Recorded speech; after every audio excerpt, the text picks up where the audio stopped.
Keyword research में सबसे अच्छी मुझे जो बात लगती है वो ये है कि पहले तो हम इसको एक्सपेंड करते हैं, उसके बाद हम फिर इसको नैरो करते हैं। इसमें इंटरेस्टिंग बात ये है कि कीवर्ड रिसर्च में पहले पूरा एक्सपोजर मैंने आपको बताया कि आपने लेना ज़रूरी है, जो कि स्टेप नंबर 1 है। अगर आपके पास पूरा एक्सपोजर नहीं होगा तो आप वो ऑडियंस मिस करेंगे जो आपको डिफरेंट वियर्ड नेम से सर्च कर रहे हैं। मैं चाहूँगा कि आप एक दफ़ा पूरी तरह से अंडरस्टैंड कर लें कि आपकी प्रोडक्ट या आपके क्लाइंट की प्रोडक्ट किस किस तरह से सर्च होती है। लेकिन इसका मतलब ये भी नहीं है कि आपने यहाँ हज़ारों या मतलब सैकड़ों की तादाद में जो आपने कीवर्ड रखे हैं वो सब आपसे रेलिवेंट भी हैं। जब आपने एक दफ़ा उसको एक्सपेंड कर लिया, अब आप आएंगे उसको नैरो करने पे। नैरो कैसे करते हैं? ये मैंने आपको बताया था कि आपने हर पेज पे एक फोकस कीवर्ड रखना होता है और उसके कुछ रिलेटेड उससे मिलते जुलते एक कीवर्ड का ग्रुप बनाना होता है, और ये कीवर्ड सिर्फ उसी एक पेज पे रहेंगे जिस पेज पे आपने उसको असाइन किए हैं, और ये डुप्लीकेट नहीं होंगे। तो फॉर एग्जांपल अगर आपने स्मार्टफोन का एक पेज बनाया था तो आपने उसका प्राइमरी कीवर्ड स्मार्टफोन रखा, स्मार्टफोन से रिलेटेड मोबाइल फ़ोन, स्मार्टफोन इन लाहौर, स्मार्टफोन पाकिस्तान, इस तरह के आपने कीवर्ड जो है उससे रिलेटेड उसी पेज के ऊपर एक ग्रुप बना के ऑप्टिमाइज़ कर दिए। उससे ये होगा कि आप ये कीवर्ड्स कहीं और यूज़ नहीं करेंगे। जब आप इसको यूज़ नहीं करेंगे तो डुप्लीकेशन आपकी नहीं होगी। अगर आप करेंगे तो गूगल कंफ्यूज रहेगा कि पेज नंबर 1 रैंक करना है या पेज नंबर 2 रैंक करना है।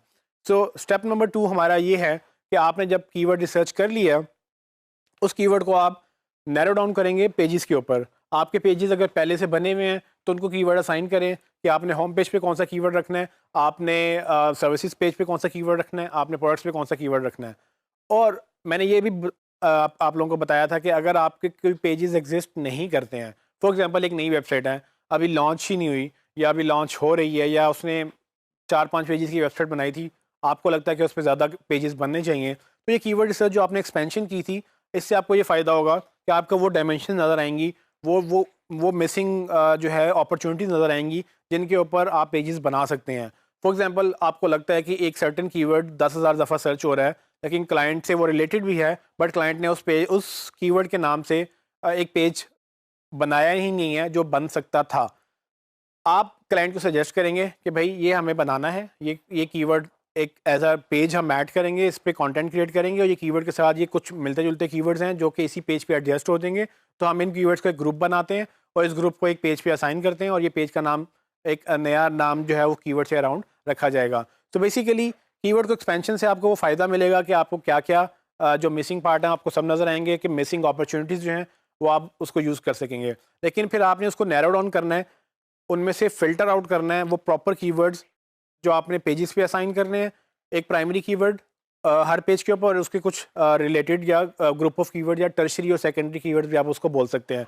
जब आप ग्रुपिंग कर लेंगे, ग्रुपिंग करके ग्रुप को पेजेस पे असाइन करेंगे, और मेक श्योर ये करेंगे कि वो कीवर्ड्स दूसरे ग्रुप्स पे ना जाएं, ताकि आपकी डुप्लीकेशन ना हो, और आप एक सर्टेन फोकस्ड अप्रोच से गूगल को ये बता सकें कि भाई ये सर्टेन कीवर्ड के ऊपर मेरे पास एक पेज है, इस सर्टेन दूसरे कीवर्ड के ऊपर मेरे पास दूसरा पेज है, और इस तरह से करते करते हर पेज एक सर्टेन ग्रुप को टारगेट कर रहा है।